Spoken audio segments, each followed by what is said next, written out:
आदिवासी लोकांचा सण म्हणजेच जागतिक आदिवासी दिन. तोच साजरा करण्यासाठी आम्ही आज जात आहेत डहाणू तालुक्यातील दाभाळी या गावामध्ये. आता याच गावामध्ये का? तर व्हिडिओ शेवटपर्यंत नक्की बघा. रस्त्यामध्ये किनवली गावात आम्हाला अडवलं या गर्दीने. कारण रस्त्यावर एवढी गर्दी आहे की गाडी न्यायला जागाच नव्हती. सुंदर कार्यक्रम इथं पण चालू होता. आणि फायनली आम्ही पोहोचलो दाभाडी या गावामध्ये. पायरीचा माळ असे लोकेशनचं नाव आहे. तुम्हाला वाटत असेल ना, गर्दी नाही, मजा नाही. पण इथं थोड्याच वेळात बघा काय झालं ते. आम्ही इथं कसे पोहोचलो तर ह्या नयनदादांमुळे. कारण त्यांनी आम्हाला खास आमंत्रण देऊन बोलावले होते. आमंत्रण याच्यासाठी की काकांचा गीतकार म्हणून कुठेही सत्कार झाला नव्हता.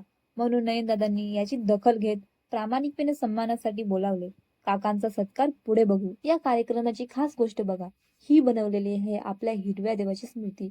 ही खूपच वेगळी संकल्पना होती आपल्या आदिवासी कार्यक्रमाच्या दृष्टीने. आपल्या पालघरमध्ये बऱ्याच ठिकाणी ह्या दिवशी खूप सारे आदिवासी दिनानिमित्त कार्यक्रम होतात.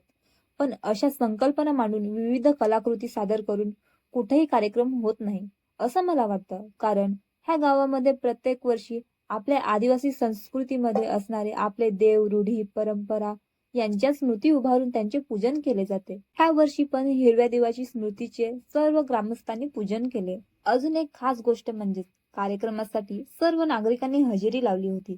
लहान मुलं, तरुणांबरोबरच वडीलधाऱ्या आजी आजोबा सुद्धा आवर्जून आले होते. थोड्याच वेळात सत्कार सन्मानाचा कार्यक्रम सुरू झाला. खास म्हणजेच गावातील सुयर्णीबाई असणाऱ्या आजींना साड्या देऊन सत्कार केला. कारण त्यांच्याकडे कुठलीही डिग्री नसताना, शिक्षण नसताना अनुभवाच्या बळावर त्या गावात गरोदर बायांची डिलिव्हरी करतात. आता तर दवाखाने आले, पण पूर्वीच्या काळी त्यांचं खूप योगदान होतं आणि आज पण आहे. त्याच सोबत सत्कार झाला आमच्या गीतकार काकांचा. मला खूप आनंद झाला. त्याचसोबत काका पण खूप खुश होते. लहान मुलींचे सांस्कृतिक डान्स झाले, पण गर्दी खूप होती त्यामुळे ते शूट करता आले नाही. आता ही बघा गर्दी.